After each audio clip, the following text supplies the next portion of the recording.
Hello students, इस video में हम करने वाले हैं सैम्पल पेपर जो अभी रिलीज हुआ है 2022-23 के लिए। उसका सेक्शन सी, सेक्शन ए और बी में अपलोड कर चुकी हूँ, आप चाहें तो देख सकते हैं। तो section C consist of 7 short answer type questions carrying 3 marks each. तो स्टार्ट करते हैं हम। क्वेश्चन 27 से 33 तक हमें करना है। फर्स्ट रिएक्शन, 2 रिएक्शंस दिए हुए, जनरल फॉर्म दी हुई है रिएक्शंस की। Identify the type of reaction mentioned above in first and second. Give one example of each type in the form of a balanced chemical equation. तो यहाँ आप देख सकते हैं A plus B C gives A C plus B.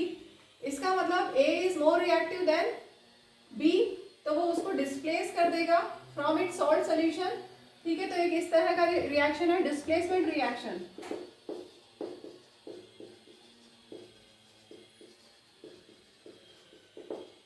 अब हमें इसका एक एग्जांपल देना है, तो बहुत ही सिंपल सा जो आपकी बुक में दिया हुआ है, टेक्स्ट बुक में, वही हम ले लेते हैं। Fe plus CuSO4 iron filings अगर कॉपर सल्फेट सोल्यूशन में डालेंगे, copper sulphate solution blue colour का aqueous solution, iron filings solid state में। ठीक है, ये ब्लू कलर का कॉपर सल्फेट सोल्यूशन। अगर आप आयरन फिलिंग्स को कॉपर सल्फेट सोल्यूशन में डालेंगे तो क्या होगा, सोल्यूशन का कलर ग्रीन हो जाएगा। Solution colour will be green due to formation of ferrous sulfate और कॉपर अलग सेपरेट हो जाएगा। So this is displacement reaction. Displacement reaction क्या होता है? When a more reactive element displaces a less reactive element from its salt solution, then we say the displacement reaction has taken place. Here iron is more reactive than copper, तो उसने copper को displace कर दिया, copper को हटा दिया और उसकी जगह आ गया FeSO4 बन गया एंड सॉल्यूशन ब्लू से ग्रीन हो गया। ठीक है, बैलेंस्ड भी है, this is already balanced equation. State भी हमने लिख दिया है, solid state S for solid, AQ aqueous and S solid state. Next second part देखिए, यहाँ पर दिया है AB plus CD gives AC plus BD। तो यहाँ पर डबल डिस्प्लेसमेंट हो रहा है, A ने यहाँ से C को हटा दिया, ठीक है, नहीं A ने D को हटा दिया और ए सी कंबाइन हो गए, बी डी कंबाइन हो गए। This is double displacement reaction.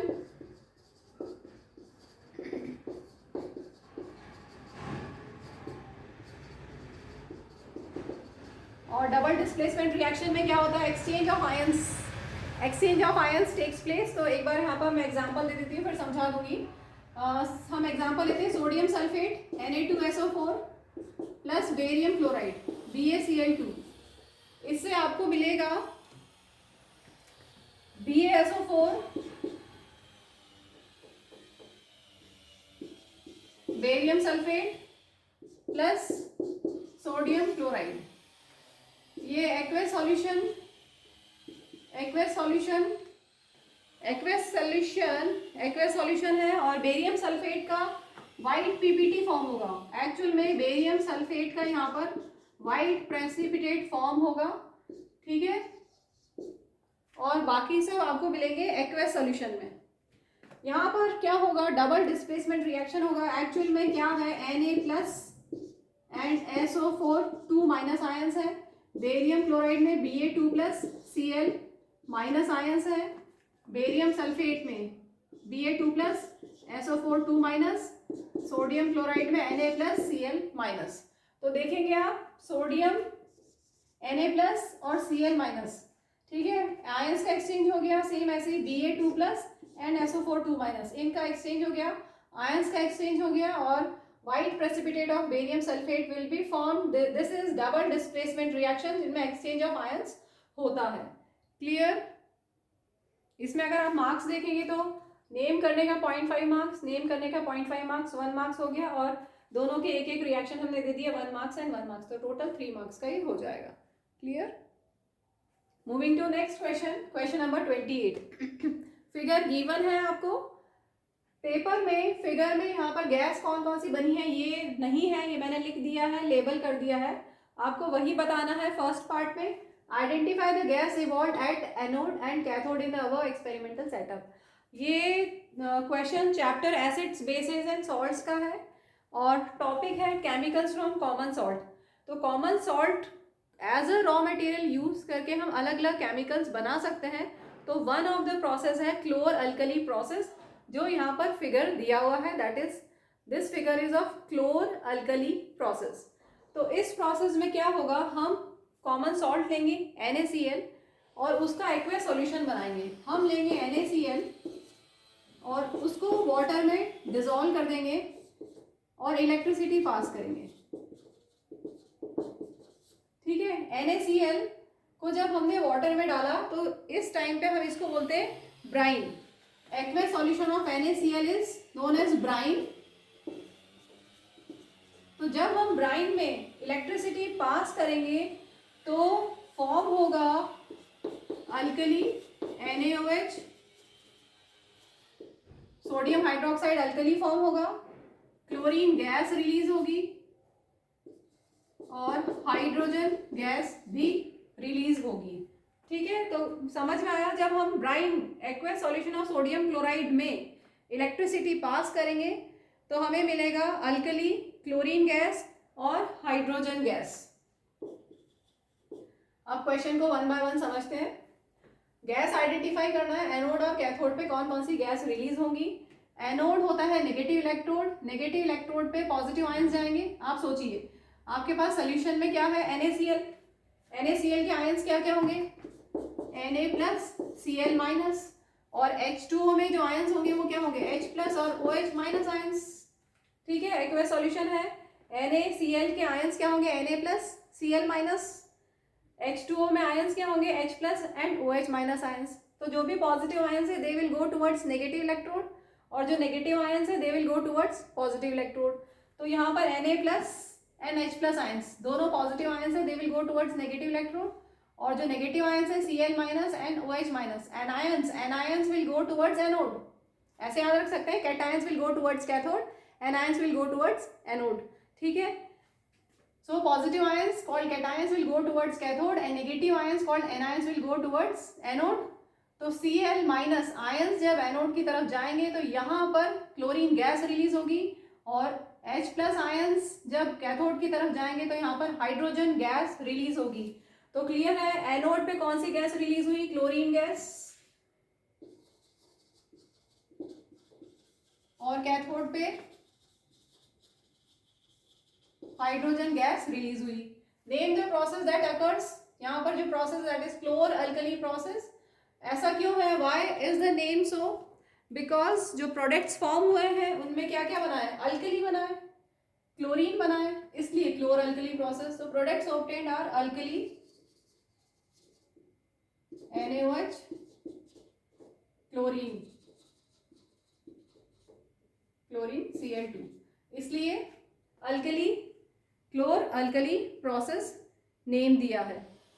Clear हुआ। वैसे एक और प्रोडक्ट बना है वो भी हम लिख देते हैं, hydrogen gas, chlorine gas Cl2 and hydrogen gas H2। अब रिएक्शन भी हमने लिख दिया साथ में। Brine aqueous solution of sodium chloride में जब हम इलेक्ट्रिसिटी पास करेंगे तो it will get decompose into alkali, chlorine gas and hydrogen gas. और कुछ बचा है इसमें, बैलेंस कर देते हैं। Cl2 है, H2 है, तो यहाँ पर 2 कर देंगे, 2Na हो गया, ये 2Na हो गया, 2Na 2Cl H2 यहाँ पर डबल आएगा, 4 एटम्स, इधर 2 + 2 4 एटम्स।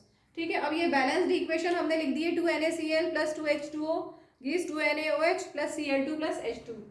ठीक है, क्लियर हो गया, पूरा कंप्लीट।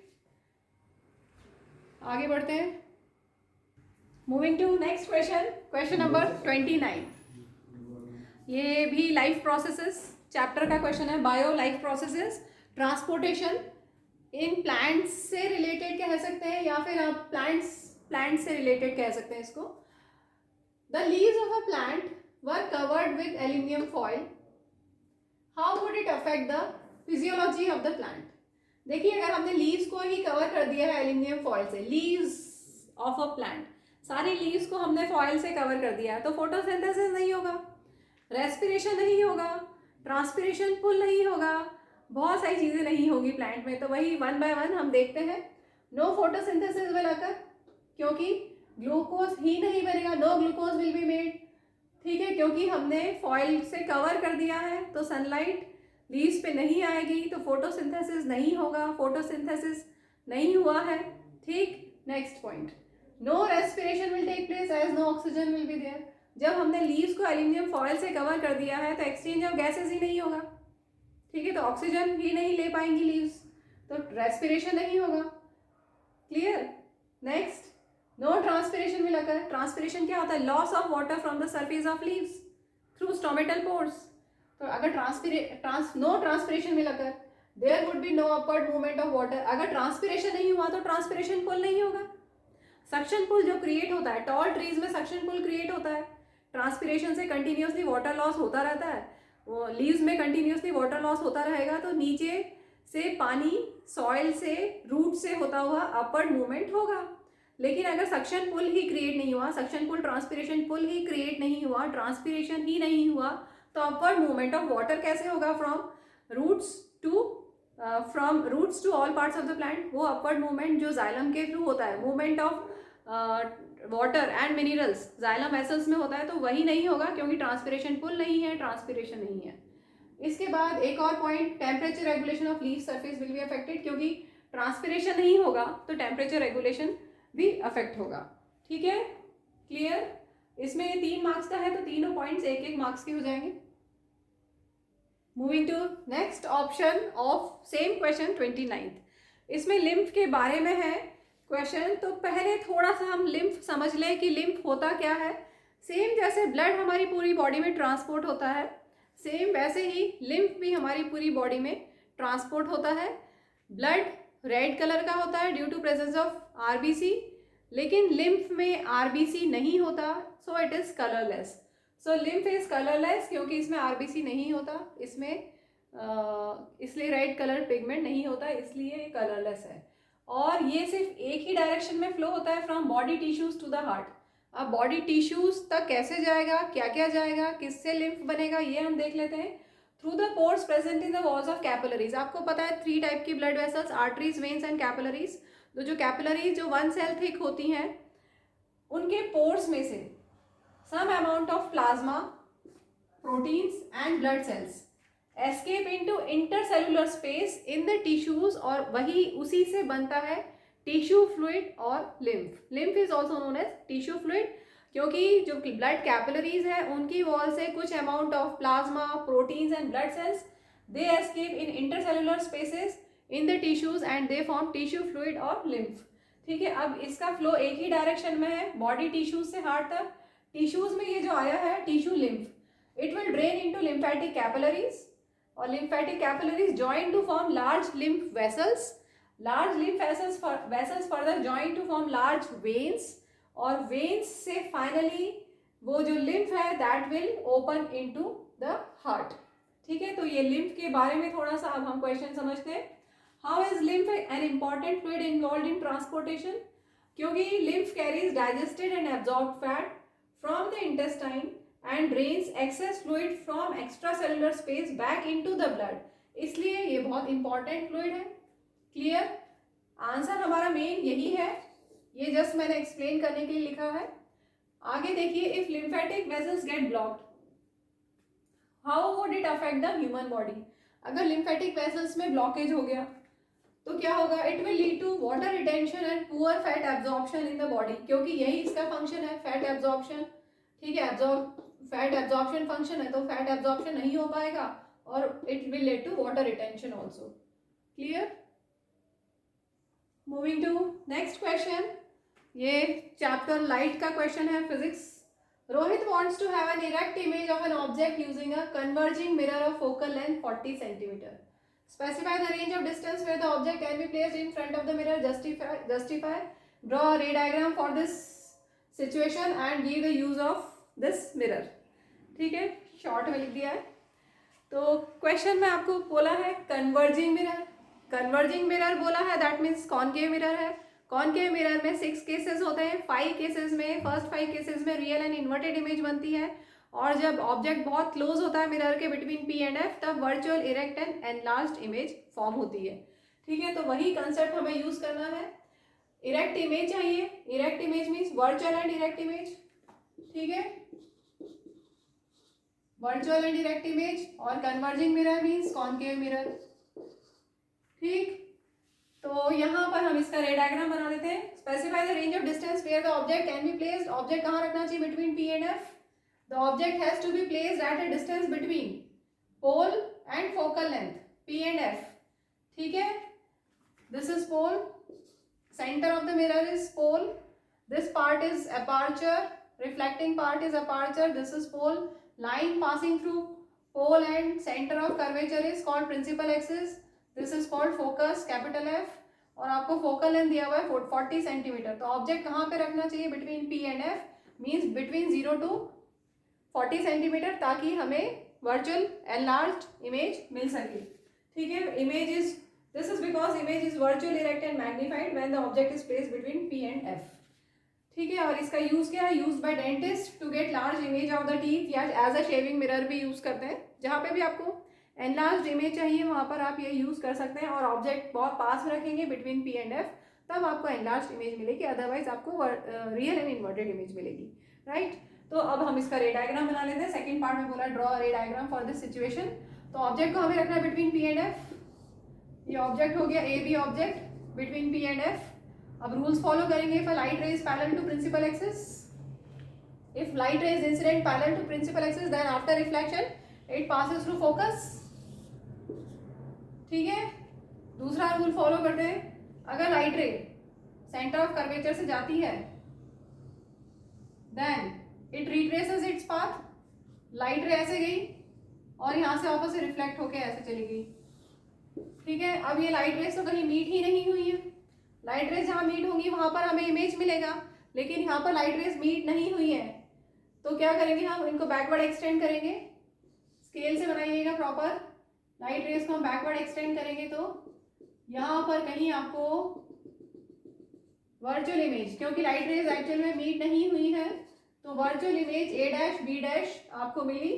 ठीक है, virtual image, virtual and magnified image, enlarged image आपको मिल जाएगी। क्लियर है? Moving to next question, question number 31। A part मैंने थोड़ा सा ए और बी इनकम्प्लीट लिखा है, प्रॉपर रीड कर देती हूँ। A lens of focal length 5 centimetre is used by Devashree in the laboratory as a magnifying glass. Her least distance of distinct vision is 25 centimeter. First part, what is the magnification obtained by using the glass? You have to find magnification small m. Then second part, first part, second part. She keeps a book at a distance of 10 centimeter from her eyes and tries to read. She is unable to read. What is the reason for this? Then B part, Ravi kept a book at a distance of 10 centimeter from the eyes of his friend Hari. Hari is not able to read anything written in the book. Give reasons for this. तो इसका same answer होगा, क्या होगा? देखिए, हम एक least distance of distinct vision 25 centimetre तक, अगर नॉर्मल आई है, नॉर्मल आई, हेल्दी आई, तो 25 सेंटीमीटर तक हम कंफर्टेबली रीड कर सकते हैं। अगर हम उसे पास में लेके आएंगे तो क्या होगा? हमारी आईज पे स्ट्रेन आएगा, कंफर्टेबल रीडिंग नहीं होगी। आप बोलेंगे कि हम 25 सेंटीमीटर से पहले कम डिस्टेंस पे भी हम पढ़ पा रहे हैं, लेकिन उस टाइम पे आईज में स्ट्रेन आएगा। विदाउट स्ट्रेन हम कितना मिनिमम डिस्टेंस हम रीड कर सकते हैं? नॉर्मल आई के लिए वो है 25 सेंटीमीटर। ठीक है, तो दोनों ही केस में 10 सेंटीमीटर डिस्टेंस पे अगर हमने बुक रखी है तो प्रॉपरली रीड नहीं कर पाएंगे, क्योंकि least distance of distinct vision 25 centimetre होता है। अब हम इस पे आते हैं। यहाँ पर दिया है मैग्नीफाइंग ग्लास। ये मेरे पास एक मैग्नीफाइंग ग्लास है, बड़ा बड़ा दिखेगा, इससे एनलार्ज्ड इमेज मिलेगी। ठीक है, तो मैग्नीफाइंग ग्लास क्या होता है? कॉनकेव या कॉन्वेक्स? क्या होता है? Convex, convex lens. और कॉन्वेक्स लेंस में फोकल लेंथ पॉजिटिव होती है, तो यहाँ पर दिया हुआ है 5 सेंटीमीटर। ठीक है, least distance of distinct vision 25 centimetre, मतलब इमेज कहाँ बननी है? इमेज कहाँ बनती है? 25 सेंटीमीटर डिस्टेंस पे। और क्योंकि ये लेंस की उसी साइड होगा जिस साइड ऑब्जेक्ट है, इसलिए -25 सेंटीमीटर। जिधर लेंस है उधर ही, उस साइड ही ऑब्जेक्ट है ना, वहीं पे इमेज बनेगी। जैसे हमने ऐसे रखा हुआ है तो यहाँ पर इमेज बनी, जिधर से लाइट रे आ रही है उसी साइड पे इमेज भी बन रही है, तो ये नेगेटिव साइन होगा V का। चलिए, अब हमारे पास लेंस फॉर्मूला लगा देते हैं। Lens formula, 1/f is equal to 1/v minus 1/u।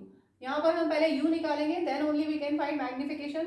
-1/u को लेफ्ट साइड में ले आते हैं तो +1/u हो जाएगा, is equal to 1/v as it is, और 1/f की साइड चेंज करेंगे तो -1/f।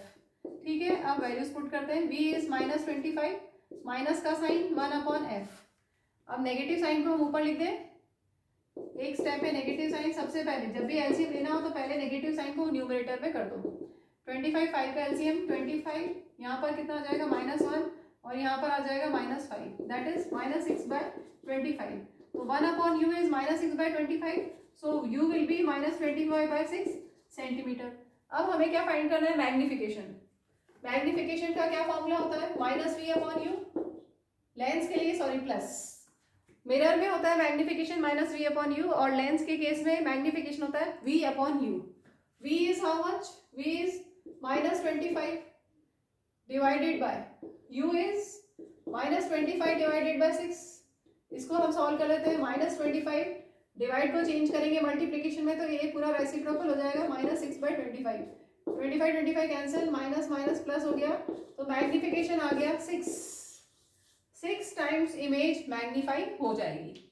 क्लियर हो गया। इस क्वेश्चन में मैग्निफिकेशन फाइंड करना था, ये आ गया 6, और इन दोनों का आंसर यही सेम है। Least distance of distinct vision is 25 centimetre. Moving to next question 32।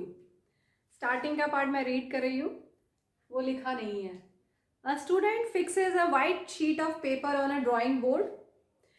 He places a bar magnet in the center and sprinkles some iron fillings uniformly around the bar magnet. Then he taps gently and observes that iron fillings arrange themselves in certain pattern. तो इसको हम करके देख लेते हैं। यहाँ पर एक वाइट शीट है, ठीक, एक बार मैग्नेट है, और मेरे पास कुछ इस पैकेट में आयरन फिलिंग्स हैं। तो मैं आयरन फिलिंग्स को स्प्रिंकल कर रही हूँ यहाँ पर बार मैग्नेट के आसपास। बार मैग्नेट के आसपास मैं आयरन फिलिंग्स को स्प्रिंकल कर दिया है मैंने। ये मैग्नेट से हटा रही हूँ, मैग्नेट के ऊपर से। अब हम इसको टैप करेंगे, जेंटली टैप करेंगे। आयरन फिलिंग्स में अलाइनमेंट हो जाएगा। अब कैसा अलाइनमेंट हो रहा है, कुछ डेफिनेट पैटर्न बन रहा है, कुछ थोड़ा सा एक्चुअल में ये पास हो गई। इनको मैं वापस से एक बार फिर से करती हूँ। मैग्नेट पे स्टिक हो रही है ये आयरन फिलिंग्स। अगर हम इन आयरन फिलिंग्स को स्प्रिंकल करें, थोड़ा सा दूर दूर करते हैं, ये देखो क्राउडेड है, देखेंगे आयरन फिलिंग्स कैसे पोल्स पे बिल्कुल अच्छे से स्टिक हो गई हैं, चिपक गई हैं। ये आयरन फिलिंग्स को मैं ऐसे स्प्रिंकल कर रही हूँ बार मैग्नेट के आसपास। एकदम पास में करेंगे तो एक्चुअल में क्या होगा, पास में करने से सब वो मैग्नेट पे ही चिपक जाएंगे, तो हमें पैटर्न दिखाई नहीं देगा। अब देखिए थोड़ा बहुत हमें पैटर्न दिख रहा है, थोड़ा पैटर्न बना है, यहाँ पर दिख रहा है। कुछ इस तरह का पैटर्न हमें दिखाई देगा बार मैग्नेट में। ये बार मैग्नेट है, नॉर्थ पोल साउथ पोल, ठीक है। आयरन फिलिंग्स को जब हम स्प्रिंकल करेंगे तो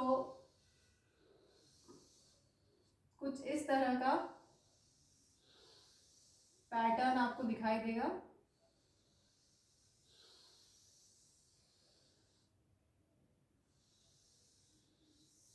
आयरन फिलिंग्स अपने आप को अलाइन कर लेंगी डेफिनेट पैटर्न में।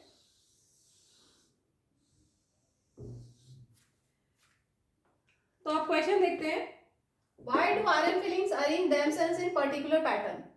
क्यों पर्टिकुलर पैटर्न में आयरन फिलिंग्स ने अलाइन किया है, क्योंकि जब आयरन फिलिंग्स को हमने मैग्नेटिक फील्ड, बार मैग्नेट के आसपास मैग्नेटिक फील्ड बना, जब हमने इस बार मैग्नेट को, बार मैग्नेट जब आपके पास है तो उसके आसपास मैग्नेटिक फील्ड अपने आप डेवलप होगा, और वहां पर हमने आयरन फिलिंग्स को रखा है।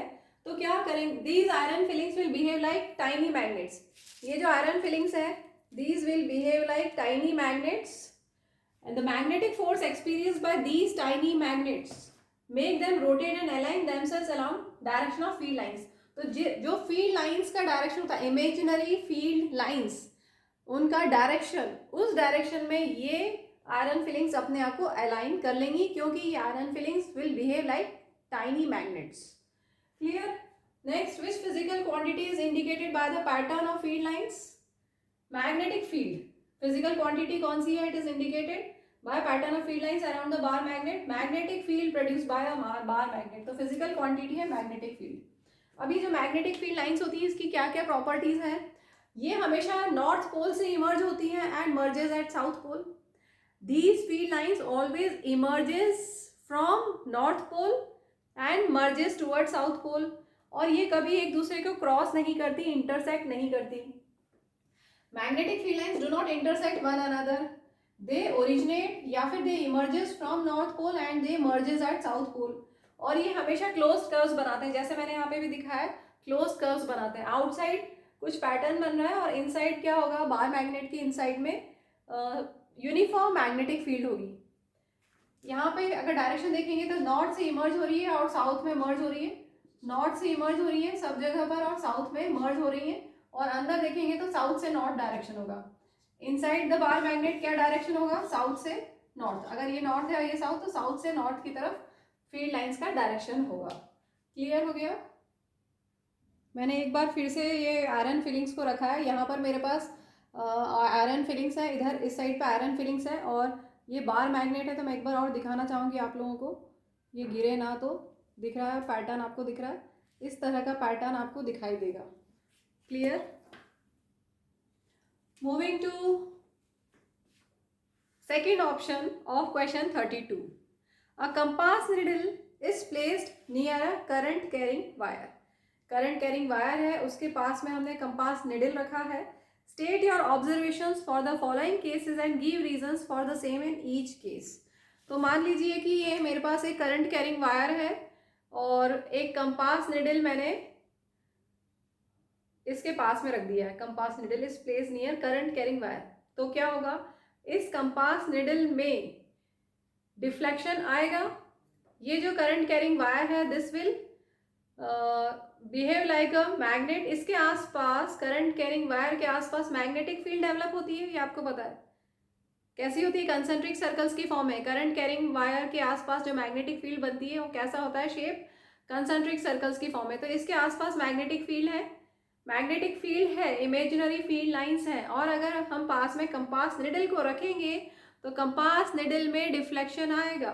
अब कंपास निडल में डिफ्लेक्शन कैसा होगा? कम होगा, ज़्यादा होगा? वही सब हमें बताना है। अगर यहाँ पर करंट को इंक्रीज करेंगे या इसको दूर लेके जाएंगे तो वो हमें देखते हैं। उसके लिए आपको एक फॉर्मूला पता होना चाहिए। अगर फॉर्मूला नहीं पता तो भी रिलेशन पता होना चाहिए कि मैग्नेटिक फील्ड, करंट और डिस्टेंस में क्या रिलेशन है। मैग्नेटिक फील्ड को बी से डिनोट करते हैं। This is equal to mu naught I upon 2 pi R. Mu naught constant है, 2 पाई कॉन्स्टेंट, आई और आर पे डिपेंड करता है। कैसे?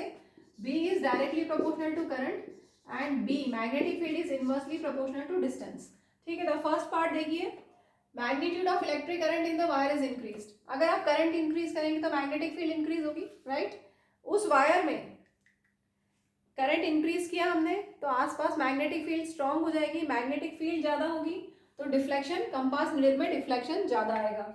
So deflection in the compass needle increases as the magnetic field of current carrying conductor is directly proportional to current flowing through it. As magnetic field is directly proportional to current flowing through it, so deflection will increase.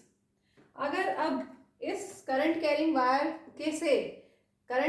से हम compass needle को दूर लेते जाते हैं, दूर लेके जाते हैं तो क्या होगा?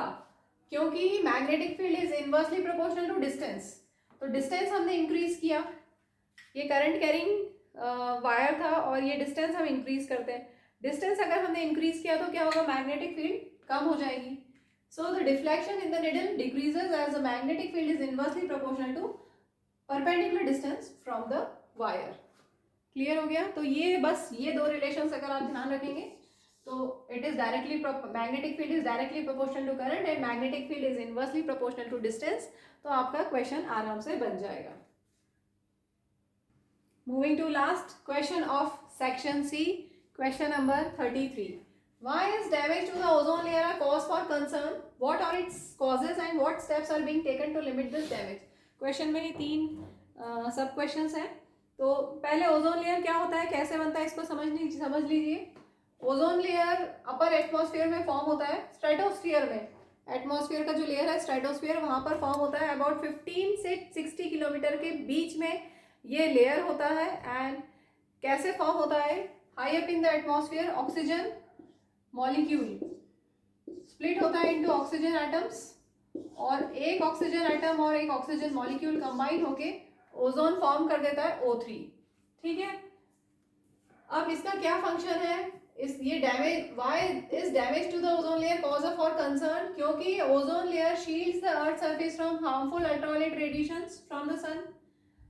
अगर वो हार्मफुल अल्ट्रावायलेट रेडिएशंस अर्थ में एंटर हो जाएंगी तो उससे क्या क्या हो सकता है, स्किन कैंसर हो सकता है, कैटरेक्ट हो सकता है, और बॉडी इम्यून सिस्टम वीक हो सकता है, resistance to fight against diseases कम हो जाता है। ठीक है, तो ये सब कि इन सब रीजंस की वजह से ओजोन लेयर का damage is a cause for concern. अब कॉज क्या है, क्यों ये डैमेज हो रहा है, ओजोन लेयर क्यों डैमेज हो रहा है, because of chlorofluorocarbons, synthetic chemicals like chlorofluorocarbons which are used as refrigerants and in fire extinguishers। इनको यूज किया जा रहा था बहुत ज़्यादा, जब पता नहीं था तो क्लोरोफ्लोरोकार्बन्स के यूज से ओजोन लेयर डिप्लीट होने लगा, और धीरे धीरे ऐसा ऑब्जर्व किया कि एंटार्क्टिका के ऊपर होल हो गया है, ओजोन होल हो गया है। ठीक है, अब स्टेप्स क्या लिए गए, steps being taken, many developing and developed countries have signed and are obeying the directions of UNEP, United Nations Environment Program, to freeze or limit the production and usage of CFCs at 1986 levels। ठीक है, तो video को यहीं पे end करते हैं। Thank you, bye.